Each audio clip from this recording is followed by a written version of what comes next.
Okay, so we're recording. That's good to go. I think we're good to go. Cool. Do you want to introduce the podcast? Maybe you can just say something real quick into that so that we can. Hey.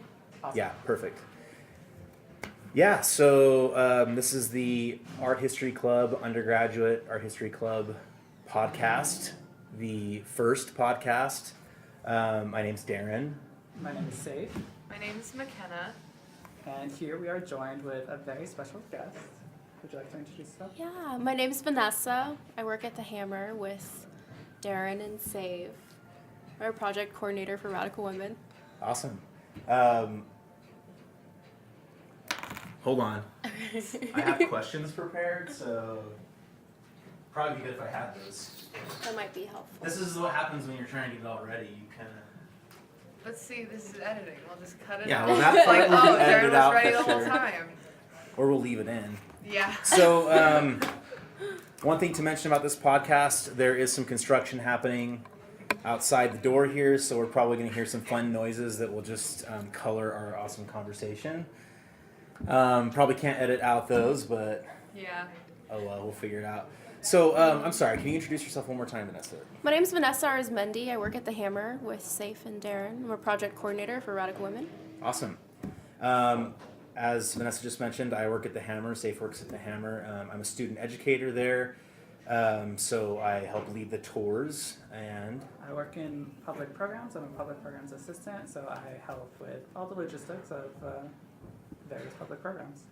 yeah, so we're just gonna keep it conversational. There's no format really to this. We're just gonna kind of talk. And McKenna was nice enough to help us with the visual part of this, so we'll be able to bring up pictures and everything. Obviously, we have the Hammer website right here, so we're able to access some of the images right off the bat.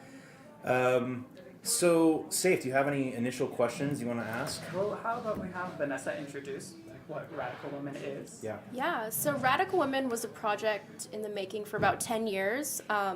Dr. Cecilia Fajardo-Hill and Dr. Andrea Guinta were both working on the research for this for several years before it actually came to the Hammer. And in the end, they ended up gathering 120 women artists from Latin America, representing 15 different countries, including the United States. And the years span 1960 to 1985, so it covers a really broad but integral part of Latin American political history, as well as the development of contemporary art history. Awesome. So I'm just going to ask a really fun question to start off with. We can get more into the show and kind of the way it's set up and everything, Mm-hmm. but I just want to ask you right off the bat, do you have a work that speaks to you in particular? I knew you were going to ask me that, and I was trying to think of something, and I could not It's prepare. a quintessential question, I think, in this, but I think there is one work that I think has been really striking for a lot of people, and it opens the show.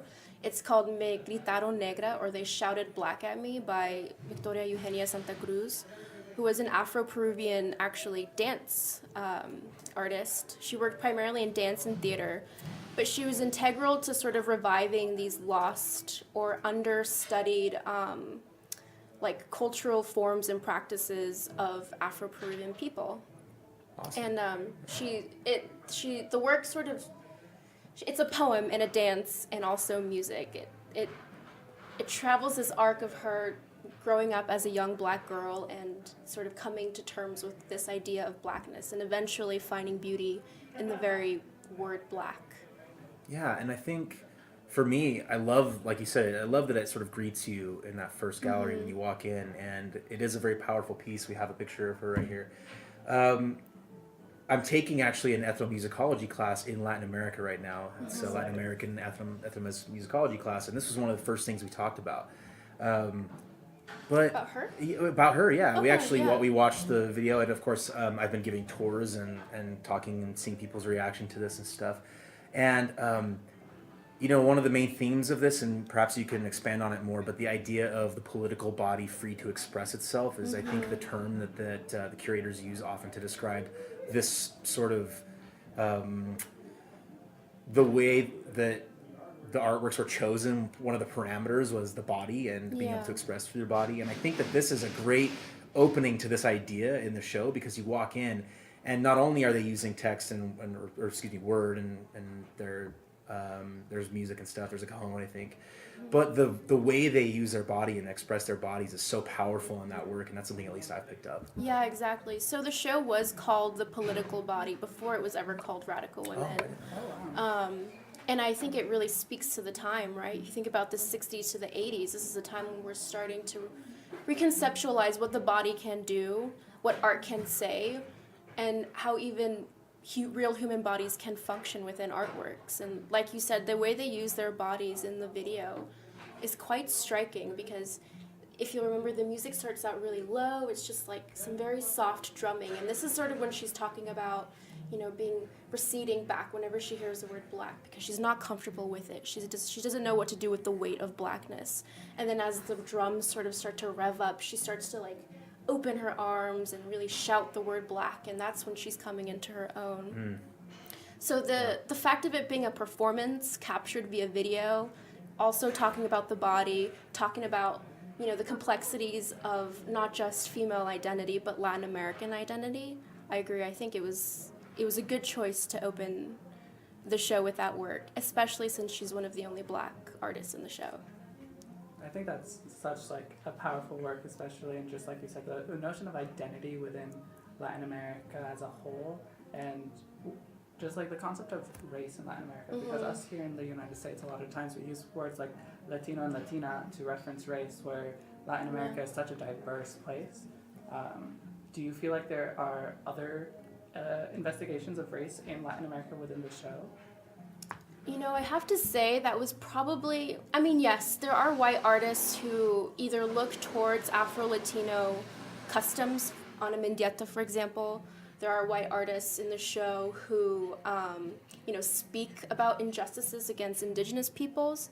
But as a really critical look at race and the way race plays out in Latin American communities and even the construction of Latin American history, I have to say that was one of the things that for me was missing in the exhibition. And one of the cool things about that work, and this is more of a formal aspect of the work, is the way it uses call and response, which is very typical of a lot of like African music, right? Like this idea of call and response. And I think that that's a way of like tapping into this identity and tapping into that heritage and saying like, I'm like what you're saying about embracing it. And like in the ethnomusicology class of Latin American music, that's one thing that we talk a lot about, is this call and response aspect of Afro Latin American music that's sort of like transcended and come down. So it becomes a really dynamic way that they can balance. Often, I mean, you'll note this in African and African American literature as well. There's an interesting balance that's struck between personal anecdotes or personal stories, especially of pain or of violence, and the way that they refer to the collective uplift, collective transcendence of that pain.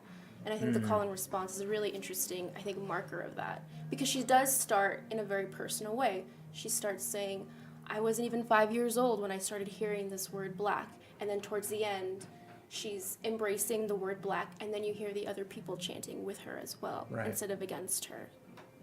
Yeah, wow. It's a great work. I love that you brought that up first, because it is the first thing you see when you walk in, so really good one. So kind of like bouncing off of that, against kind of what your favorite work is, what is a work that you feel in your work process you kind of feel connected to, or like a work that you spent a lot of hours like trying to fix a problem with, or stuff like that? Like on the logistical side of the exhibition? Oh man, every single work in that show was so difficult. It was not an easy show to put up. But I have to say, it's a really simple work. It's called Wincha Sin Fin, or Endless Band, by Luis Donoso. And we just photocopied posters of missing people from Chile from the 70s-ish. That was the way it's conceived. The artist takes photographs of people who have been disappeared forcefully. They were political prisoners, or they were intellectuals who spoke against the regime. And so it wasn't a very hard work to refabricate for the show. but there was just so much work in the exhibition, we didn't know where to put it. So for months and months and months, we were like, okay, it's going outside of the galleries, it's going in the courtyard, it's going in the lobby, it's going to go down the stairs. And it was actually, I think, the very last work that we eventually found a space for on a wall. There we go. That's where it goes. That's where it lives. When you have 200 objects, it's like the most intense game of Tetris. Yeah. Well, and there's so much that goes into that, right? I mean, you're trying to put it into... Because you didn't choose chronological order with this work. It's by theme. By theme, and that actually leads me to another question, which was, is there a theme among these themes that strikes you or perhaps is more important to you than another or more powerful to you than another? Oh, I don't even know if I could choose one. Could you maybe expand on those so that for those who haven't seen maybe? On what the themes are? Yeah, like just the themes, yeah. So there are 9 themes in the show. Mm-hmm. The first one is called Self-Portrait, and that's where you'll see Victoria Eugenia Santa Cruz's work. And of course, I think self-portrait is a great way to start the show because there are 2 important aspects to what these women are doing in their practices. One is, of course, speaking to art history. So the portrait is an important, I guess, formula that you see in art history that they sort of revamp and mess with and confront. And of course, just, being able to redefine for themselves what their bodies are represented as. So that's the first section, the self-portrait. Of course, you'll see a lot of self-portraits. And they take various shapes. There's straightforward photographic portraits. There are video performances. One of them is a mixed media installation where you hear the artist's heart and you see these reports of her blood composition and her lungs. And I would actually like to revisit this work at some point when you're finished, but yeah. And so the section following that is called Body Landscape, and it sort of examines the way that the earth or natural elements are used in work or addressed in work, sort of establishing a connection between the body and the earth. The third section is Performing the Body, I believe. And that sort of expands on why performance, and especially video performance, was important for many of these women in Latin America. Fourth one is Mapping the Body, and it sort of plays off performing the body in that it starts to investigate the way that bodies are represented and the way that they can be sort of materialized as art forms or as subjects for art. The fifth section is Resistance and Fear, and these are some of the more political works. So Wincha Sin Fin, the endless band with the missing posters, that would be in Resistance and Fear. And often they take up subjects to do with dictatorship, with censorship and violence. There's some pretty heavy works in that show. Yeah, in fact, in that section we have the Sonia Gutierrez, I was about to say. Unos lazos y mi Izaron, I think. Saron, yeah. Maybe you could go a little bit into that. I think that's a really cool one in that section that sort of casts this idea. Those are some of the works that I always stop at whenever I'm taking a tour through, because they are the most striking. There are these giant paintings.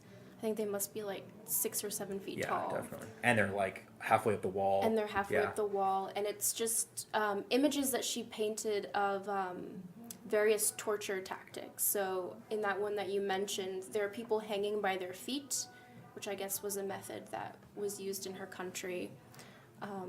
And they're really jarring because they almost remind me of pop art because the colors are so bright and the work is so flat and they look kind of comic booky and they're inviting until you get close and you realize. On that note, the wall text, I'll bring this in, but it says pop art that opposed the banality of the message, opting instead to convey social and political commentary.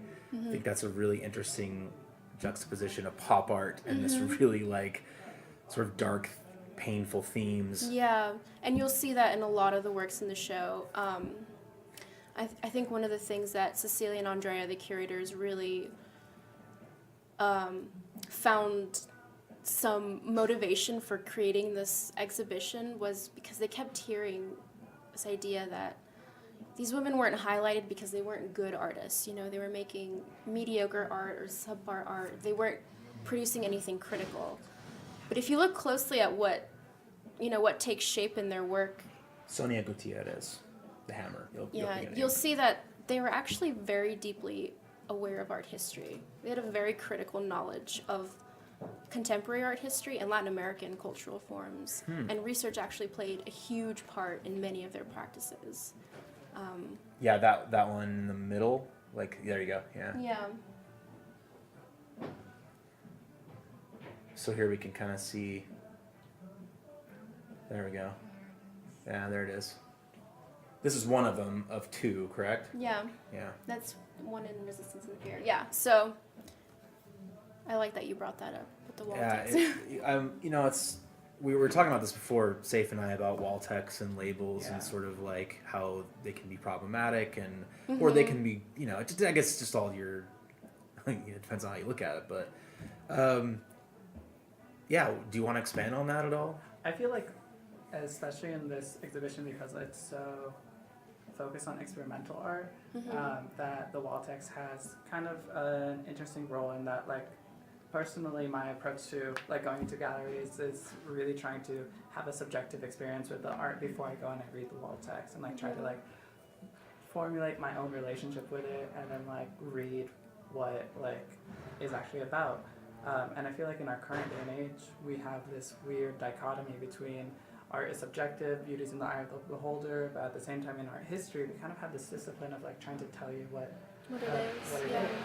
And I feel like a lot of times whenever you go to a gallery or a museum with someone who's like not from an art world or like an art museum, like art history background, they're always just like, so what is this? Can you explain this to me?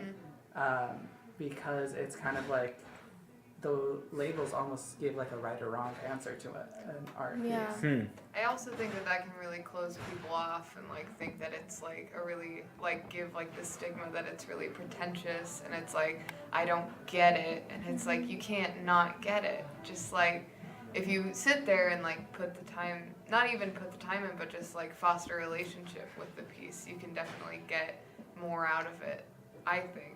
Like what you said, than just reading the wall text.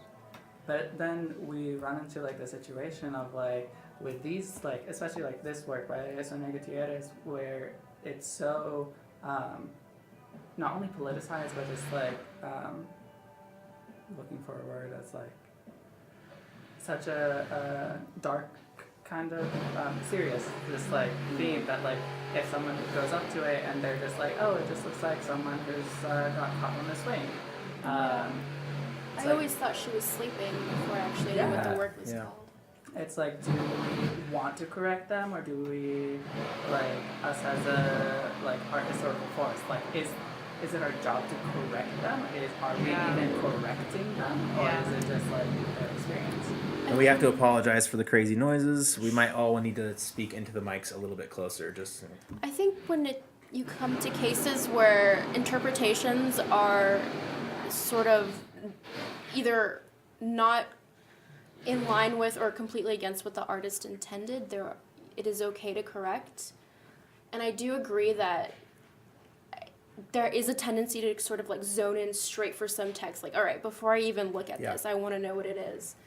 But it is also important to consider the way that museums function and the way that different people sort of move in this space that can be quite uncomfortable, especially if they're not used to it. Yeah, because people learn in different ways, right? Yeah. And people experience in different ways. And for example, I didn't grow up in a community where museums were very important or art was considered very important. So it took a long time for me to feel comfortable just walking into a museum and, making that space for myself to be able to have a relationship with the art. And oftentimes it was establishing even a dialogue just internally between me and the curator by reading the wall text that sort of, gave me that confidence. But it's a balance you have to strike, which is very hard to do because museums are limited in the personnel that they can have there to make sure that everyone is having a good experience, right? Yeah, and the tours, we kind of, we want people to experience it first and take a few minutes to just take it in before they read the wall text, but inevitably somebody is going to probably walk up and read it. We don't really ever discourage that. I try not to, at least in my tours. I try not to be like, please don't read the wall text. So it is a fine line that we walk with that, even in the tours, like, okay, let's try and experience this for a few minutes and just get some initial impressions and see how this works. And that's, I think, where a lot of interesting discovery happens, though. So it is an important part of this, and especially if you do have a little maybe knowledge of these things beforehand, it is good to go in, and that's why I try and avoid the wall text first, but there's an interesting conversation about that. And this show is, again, there's like something special about this show in every aspect, because the catalog is quite different than what you'll see on the wall text. The catalog is arranged by country, and each essay is a very quick overview of a handful of different artists. So the wall texts get into the works in a way that I feel the catalog just couldn't, because of how big it is and what it tries to do. Yeah. And that's sort of where we are with the scope of the project. It's a massive project. Yeah, that's kind of giving you bigger themes, like bigger ideas, right? It's not really... and trends in different countries. But I think the project for the show is so massive. It tries to do so much at once that you really need to get all the information that you can. Because for a lot of people, this is an entirely new subject. They're not used to looking at Venezuelan, video art or like mixed media installation. So you really need to get as much as you can beforehand. So, sorry, Safe, but maybe just to like finish up the themes. We were on fear and resistance. Resistance and fear, and then we get into feminisms, which is an important section because not all of the women in the show identified as feminists, but the women in feminisms did come from countries with very active feminist movements, or at least they thought of themselves critically as feminists. And then later you have social places, and these are largely photo works, I think, of women who go into different marginalized communities. I know some of the artists take issue with the word marginalized, but they'll go and spend time with trans communities or other queer communities or indigenous communities and sort of either highlight injustices made against them or try to humanize them in different ways. And then the last section is the erotic, which is the curators, I think, their favorite section because it's... Really? Yeah, it's interesting. I think it's some of the more playful work. Yeah. Definitely. It's funny. One of my favorite works is actually in the erotic section. Yeah. Which one? I don't remember who the artist was, but it's the one that's the giant canvas and there's like two forms that are kind of like yeah. Oh, Zelia Sanchez, yeah. Lunar 5, Yeah, it's just the form itself is so beautiful and like calming to me. Yeah. That's I've never thought about it that way, It's but a that's a painting, great too. way of... Yeah. Which I love because it's so like, I thought it was a sculpture at first, and then we actually like got close to it, and it's like, that's a painting, that's on canvas. It's just been like molded somehow in a really interesting way. Maybe we can get a little image of it here. Oh, There it is, yeah. This one? Is that the one? Actually, the one in the hammer doesn't have color like that, does it? No, it's, type in Sanchez Lunar 5, maybe Gallery Leilong, because that's where the... Leilong? This one? Leilong. Yeah. So we'll see here. Oh, we're at least seeing some It's some from similar the same like series, this. yeah. Might be kind of... They all sort of look like Let's nipples. see if I can bring the lights Which down a I bit. I'm really interested in the nipple in art. It's a really fascinating subject. There it is, that's the one. Yeah. Perfect. So we might not be showing up really well on ourselves on the video right now, but at least the viewer can see maybe a little bit what we're talking about. So, yeah, this one's really cool, and I haven't really thought about this one too much. There's so many works in this exhibit that it's like, it's very easy to kind of, especially in the tours, like with the tours, we have to get familiar with like a certain group so that we can do those well. So I don't even know how you do so many tours. I had 2 AP tours this week, and they took so much preparation, and it's so hard to wrangle people because everyone just starts like going to different corners. Yeah. It's a very playful show. There are a lot of like nooks and crannies that you can get lost in. Especially since there's some like walls that form into like benches in the middle of like the platform. Can I just say I think that's one of the coolest ideas in the show because it brings you, it doesn't just give you a place to sit, it's like swooping you into the work. And it actually, thank you for bringing that up because I have a very I have a question about one of the works actually. It's I thought I wrote it down. It's the artist that is wearing placentas, and She's wearing placentas. yes, she's taping placentas that she had taken from hospitals. It's a really powerful work. Is it photos or video? No, it's a video. It's one of these where like one of the Oh, I think I know what you're talking about. She's one of my favorites too. Maria Velia Marmolejo. She played a lot with like bodily fluids. Yes. So her own menstrual blood, her feces and urine, as well as mud and like dirty river water. She was really interested in environmentalism early in her career. She's actually in the section titled Body Landscape. I think we're thinking of two different ones, but I'm glad you're talking about this one. But the one that you're thinking Are of they the same is artist? in Resistance and Fear. Yeah, she's in a couple of different sections. I didn't even realize they were the same artist. Yeah. What's her name? Maria Velia Marmolejo. She spoke at our symposium and she was wonderful. Wow, that actually makes a lot of sense in terms of like the visual that you see and what you're talking about, and the one in the Resistance and I think Fear. she's probably one of the more important artists to come out of the very powerful piece. The one I'm thinking of, yeah. Oh, EVE. Sorry. That's okay. It's Maria Avelia EVE. Oh, Avelia. Yeah. Yeah, Marmolejo. There we go.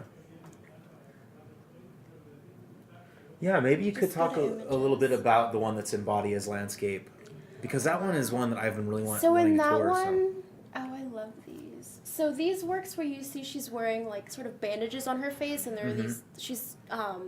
It's actually her menstrual blood that she's putting on her feet, and she's making different track marks on this white cloth. She made it in protest against those who've been disappeared or have seen violence. She always has very long titles for her work, but this is something like in homage to those who have seen violence against their bodies or something like that. Wow. But in the work that you were thinking of from Body Landscape, she has a toilet set up in a large barren field, and she has river water in it, and she sort of dunks these like bandages onto it. She like straddles the toilet and dunks bandages into it, and then starts to like bandage the earth with it. Yeah. So she's thinking about like violence against the earth, of course, the way we deplete resources, but also violence against other humans on the earth. So sort of thinking about the way that the earth is marked by blood and pain, and trying to fix that. Because one of the more important elements of her performance work is she constantly refers to this indigenous Colombian myth where woman is born first, and from her menstrual blood and the mud she makes a phallus, and that's where man comes from. And it's sort of a reversal of the Adam and Eve story, where Eve comes from Adam's rib.